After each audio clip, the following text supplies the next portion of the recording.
എല്ലാ പ്രിയപ്പെട്ടവർക്കും ബ്രൈഡൽ ക്രാഫ്റ്റിന്റെ ഓണാശംസകൾ. Bridal craft the wedding mall, Pan Bazar, Tirur. ഞാൻ അവിടെ ഇരുന്നപ്പോൾ ചോദിച്ചു തോറ്റ സബ്ജക്റ്റ് ഏതാണെന്നുള്ള ചോദിച്ചത്.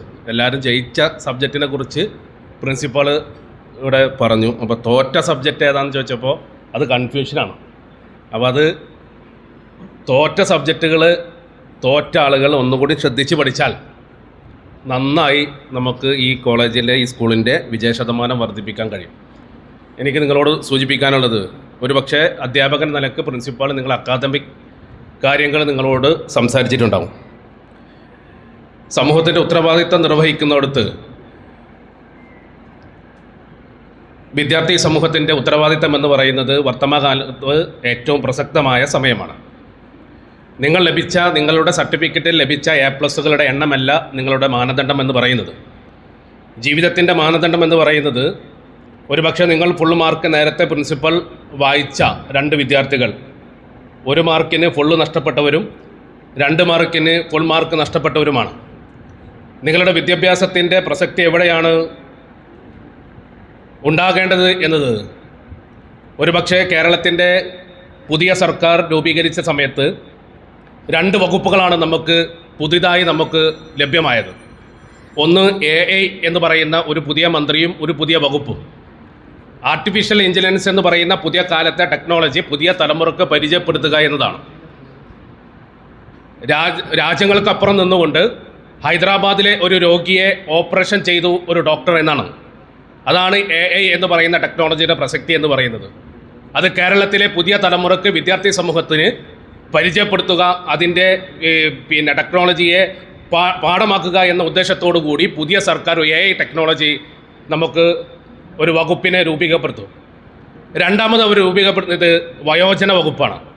നമ്മൾ മനസ്സിലാക്കേണ്ട, AI എന്ന് പറയുന്ന പുതിയ കാലത്തെ ടെക്നോളജിയും ആ നൂതന വിദ്യാഭ്യാസത്തെ പഠിക്കുന്നതിന് വേണ്ടിയാണ്.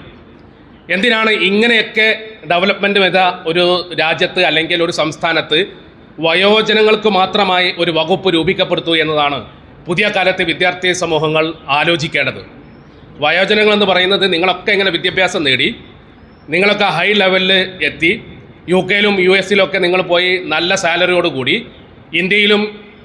ഇന്ത്യയുടെ പുറത്തും അതുപോലെ ഗൾഫ് രാജ്യങ്ങളിലൊക്കെ പോയി നിങ്ങൾ അധ്വാനിച്ച് നല്ല സാലറി മേടിക്കുന്ന ഒരു ഉദ്യോഗാർത്ഥിയായി നിങ്ങൾ മാറുമ്പോൾ നിങ്ങളുടെ രക്ഷിതാക്കൾ എവിടെയാണെന്ന് ചിന്തിക്കുന്നിടത്താണ് ഇത്രയൊക്കെ ടെക്നോളജി വളർന്ന AI ടെക്നോളജി രൂപീകരിച്ചെടുത്തിട്ട് അതിൻ്റെ കൂടെ ഒരു വയോജന വകുപ്പും കൂടി രൂപീകരിക്കപ്പെടുത്തുന്നതാണ്. അത് നമ്മൾ മനസ്സിലാക്കേണ്ടത്. വിദ്യാർത്ഥി സമൂഹത്തിൻ്റെ ഉത്തരവാദിത്തം എന്ന് പറയുന്നത് അങ്ങനെ ഒരു മെസ്സേജാണ്. പുതിയ കാലത്ത് നിങ്ങളൊക്കെ പഠിച്ചാലും നിങ്ങളുടെ പിന്തുണ അച്ഛനെയും അമ്മയെയും നിങ്ങൾ എവിടെയാണ് കാണുന്നത് എന്നതിൻ്റെ ഒരു മെസ്സേജും കൂടിയാണ്. എൻ്റെ പ്രിയപ്പെട്ട വിദ്യാർത്ഥി സുഹൃത്തുക്കളോട് സൂചിപ്പിക്കാനുള്ളത്, 2-3 മാസങ്ങൾക്ക് മുമ്പാണ് ആലപ്പുഴയിലെ ഒരു ഗവൺമെൻറ് ഹോസ്പിറ്റലിന് മുമ്പിൽ ഒരു യുവാവ് 37 വയസ്സുകാരനായ ഒരു ചെറുപ്പക്കാരൻ തൻ്റെ കൈ നെഞ്ചിൽ വെച്ചിട്ട് പറയാണ്, എനിക്ക് നെഞ്ചുവേദന ഉണ്ട്, നല്ല വേദനയുണ്ട്, എന്നൊന്ന് ചികിത്സിക്കണമെന്ന് ഒരു ഹോസ്പിറ്റലിൻ്റെ മുമ്പിൽ വന്ന് പറയാണ്. അവിടെ വന്ന് പറയുമ്പോൾ അവർ പറയാണ്, നിങ്ങൾ നോക്കാം, ചികിത്സിക്കാം, നിങ്ങൾക്ക് പ്രശ്നമൊന്നുമില്ല എന്ന് പറയാം. അവിടുന്ന് 10 മിനിറ്റ് കഴിഞ്ഞ് അദ്ദേഹം തൻ്റെ ഭാര്യയുടെ മടിയിലേക്ക് വീണിട്ട് ഭാര്യയോട് പറയാണ്, ഞാൻ എന്തായാലും മരിക്കും, എന്നെ ഇവർ ചികിത്സിക്കുന്നില്ല, എന്നെ ഇവർ ചികിത്സിച്ചാൽ ഞാൻ രക്ഷപ്പെടും, പക്ഷേ എന്നെ ചികിത്സിക്കാത്തുള്ള കാലം ഞാൻ എന്ത് ചെയ്യും, മരിക്കുമെന്ന് സ്വന്തം ഭാര്യയുടെ മടിയിൽ നിന്ന് ഭാര്യയോട് പറയാണ്. അവിടെ നിന്ന് 10 മിനിറ്റ് കഴിഞ്ഞ് ആ ചെറുപ്പക്കാരൻ ഈ ലോകത്തോട് വിട പറയാണ്. എന്താണ് ഈ സമൂഹത്തിന് നൽകിയ ഒരു സന്ദേശം? എന്തുകൊണ്ടാണ് ആയിരക്കണക്കിന് MBBS പഠനം പൂർത്തീകരിച്ച് എത്രയോ ഡോക്ടർമാർ പഠനം പൂർത്തീകരിച്ച് ഡോക്ടറായി സേവനം അനുഷ്ഠിക്കുന്നുണ്ട്? എന്തുകൊണ്ടാണ് ആ ചെറുപ്പക്കാരൻ മരണത്തിന് കീഴടങ്ങേണ്ടി വന്നത്? നല്ലൊരു ചികിത്സ ലഭ്യമാകാത്തത് കൊണ്ടാണ്. അവിടെയാണ് എൻ്റെ പ്രിയപ്പെട്ട വിദ്യാർത്ഥിനി സുഹൃത്തുക്കളോട് സൂചിപ്പിക്കാനുള്ളത്.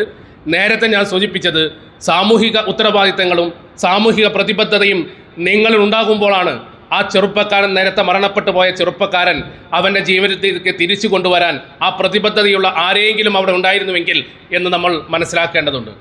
നമ്മൾ 4 വർഷം 5 വർഷങ്ങൾക്ക് മുമ്പ് പാലക്കാട്ടെ ഒരു മധു എന്ന് പറയുന്ന ഒരു പൊന്നാനിയിലെ തന്നെ മറ്റു സ്കൂളുകളെ അപേക്ഷിച്ച് ഏറ്റവും നല്ല റിസൾട്ട് വാങ്ങാൻ പറ്റി എന്നുള്ളതാണ് വളരെ സന്തോഷകരമായിട്ടുള്ളൊരു വാർത്തയായിട്ട് കേൾക്കാൻ പറ്റിയത്. കൺഗ്രാജുലേഷൻസ്. ഈ പരിപാടിയിൽ +2 സ്റ്റുഡൻസ് മാത്രമാവില്ല, +1 സ്റ്റുഡൻസും കൂടി ഉണ്ടാവും. എന്തുകൊണ്ടാണ് ഈ +2 സ്റ്റുഡൻസിൻ്റെ ഇങ്ങനെയുള്ള ആഘോഷങ്ങളിലൊക്കെ +1 സ്റ്റുഡൻസിനെയും കൂടി ഇരുത്തുന്നത് എന്നുള്ളത് നിങ്ങൾക്ക് അറിയുണ്ടാവും അല്ലേ? കാരണം നാളെ നിങ്ങളും ഇതുപോലുള്ള പരിപാടികളിൽ നെക്സ്റ്റ് ഇയറിൽ നിങ്ങളും ഇതിൻ്റെ ഇരകളാണ്, അല്ലെങ്കിൽ ഇതിനേക്കാൾ നല്ല റിസൾട്ട് കാഴ്ചവെച്ച് ഇതിനേക്കാൾ നല്ല പരിപാടി സംഘടിപ്പിക്കേണ്ട ബാധ്യത ഫസ്റ്റ് ഇയർ സ്റ്റുഡൻസിനാണ് എന്നുള്ളതാണ്. ഇവിടെ എല്ലാ വിഭാഗത്തിലുള്ള കുട്ടികളും ഉണ്ടായിരിക്കും, സയൻസും പിന്നെ ഹ്യൂമാനിറ്റീസും എല്ലാ വിഭാഗത്തിലുള്ള കുട്ടികളും ഉണ്ടായിരിക്കും, സയൻസും നോൺ സയൻസ് കുട്ടികളൊക്കെ ഉണ്ടായിരിക്കണം എന്ന് വിചാരിക്കുന്നു. ഇനിവേ എന്തിനാണ് നമ്മൾ ഈ വിദ്യാഭ്യാസം ആർജിക്കുന്നത് എന്നുള്ളതാണ്. കുറേ A+ വാങ്ങാനാണോ? കുറേ A+ വാങ്ങാനാ? അല്ല, കുറേ A+ വാങ്ങാനൊന്നല്ല. എന്താ വിദ്യാഭ്യാസത്തിൻ്റെ ലക്ഷ്യം?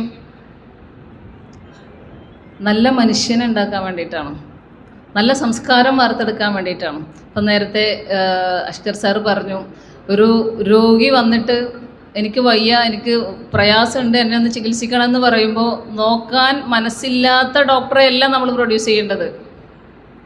ആവശ്യക്കാരന് ആ ആവശ്യമായ സേവനം കൊടുക്കാൻ പറ്റുന്ന ഒരു സർവീസ് പ്രൊവൈഡ് ചെയ്യാൻ പറ്റുന്ന ഒരു ഡോക്ടറെയാണ് നിങ്ങളിൽ നിന്ന് പ്രതീക്ഷിക്കുന്നത്. നീതി കിട്ടേണ്ട ആൾക്ക് നീതി കൊടുക്കേണ്ട ഒരു വക്കീലിനെയാണ് നിങ്ങളിൽ നിന്ന് പ്രതീക്ഷിക്കുന്നത്. എന്തിനു പറയുന്നു? അത്രയൊന്നും പോകണ്ട. നമ്മൾ ഡോക്ടറും വക്കീലും മാത്രമൊന്നുമല്ല നമ്മുടെ ലക്ഷ്യം, എൻജിനീയറും ഡോക്ടേഴ്സും വക്കീലന്മാരും മാത്രമൊന്നുമല്ല. ആഫ്റ്റർ ഓൾ വിദ്യാഭ്യാസത്തിൻ്റെ ലക്ഷ്യം എന്ന് പറഞ്ഞാൽ നല്ല സംസ്കാരമുള്ള നല്ല മനുഷ്യനെ സൃഷ്ടിക്കുക എന്നുള്ളതാണ്. അത് നിങ്ങളുടെ A+ൻ്റെ ഫലം നോക്കിയിട്ടൊന്നുമല്ല. A+ മോശം കാര്യമൊന്നുമല്ല. A+ നമ്പറുകൾ വളരെ പ്രധാനപ്പെട്ടത് തന്നെയാണ്. കാരണം നല്ല മാർക്ക് ഉണ്ടെങ്കിൽ മാത്രമേ നല്ല ഇൻസ്റ്റിറ്റ്യൂട്ടുകളിൽ നിങ്ങൾക്ക് ഡിഗ്രിക്കൊക്കെ ജോയിൻ ചെയ്യാൻ പറ്റുള്ളൂ. ഏത് കോഴ്സാണോ നിങ്ങൾ ഉദ്ദേശിക്കുന്നത് ആ കോഴ്സിന് നിങ്ങൾക്ക് ചേരണമെങ്കിൽ നല്ല മാർക്ക് വേണം. അപ്പം A+ൽ കാര്യമുണ്ട്, തീരെ കാര്യമില്ല എന്നല്ല, മാർക്കിലൊക്കെ കാര്യമുണ്ട്. അപ്പോൾ നന്നായി പഠിക്കുക എന്നുള്ളത് ഇപ്പോൾ നിങ്ങളുടെ പ്രധാന ലക്ഷ്യം എന്ന് പറഞ്ഞാൽ നന്നായി പഠിക്കുക എന്നുള്ളത് തന്നെയാണ്. അത് സ്കൂളിൻ്റെയും ആവശ്യമാണ്, നിങ്ങളുടെ ആവശ്യമാണ്, പാരൻസിൻ്റെ ആവശ്യമാണ്, സമൂഹത്തിൻ്റെ മൊത്തം ആവശ്യമാണ്. നമ്മളിവിടെ ഞാനും MI സ്കൂളിലെ സ്റ്റുഡൻറ്റ് തന്നെയാണ്. ഇങ്ങോട്ടേക്ക് ബൈഫർക്കേറ്റ് ചെയ്യുന്നതിൻ്റെ തൊട്ട് മുന്നേ അവിടെ ബോയ്സ് സ്കൂളിലായിരുന്നു ഞാൻ എൻ്റെ 10ാം ക്ലാസ് അവസാനിപ്പിച്ചത്. ഇങ്ങോട്ടേക്ക് വരാനുള്ള ഭാഗ്യം ഉണ്ടായിട്ടില്ല, യൂണിഫോം ഇടാനുള്ള ഭാഗ്യമൊന്നും ഉണ്ടായിട്ടില്ല ജീവിതത്തിൽ ഇന്ന് വരെ. അപ്പോൾ അതിനുശേഷമാണ് ഇവിടെ യൂണിഫോമൊക്കെ ആയതെന്ന് തോന്നുന്നു. എന്തായാലും ഞാൻ MI സ്കൂളിൻ്റെ പ്രോഡക്റ്റാണ്.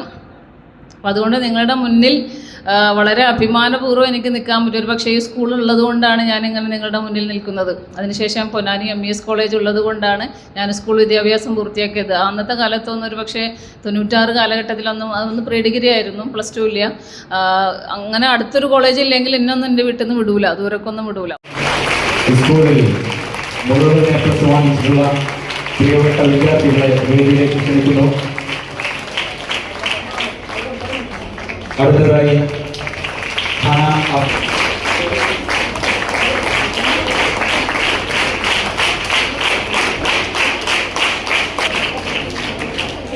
സ്വപ്നങ്ങൾ കാണാൻ മാത്രമല്ല അവയെ ജീവിതമാക്കാൻ ഒരുങ്ങുന്ന ഒരു ടൗൺഷിപ്പുണ്ട്, ബെക്കോറ സ്കൈ സിറ്റി.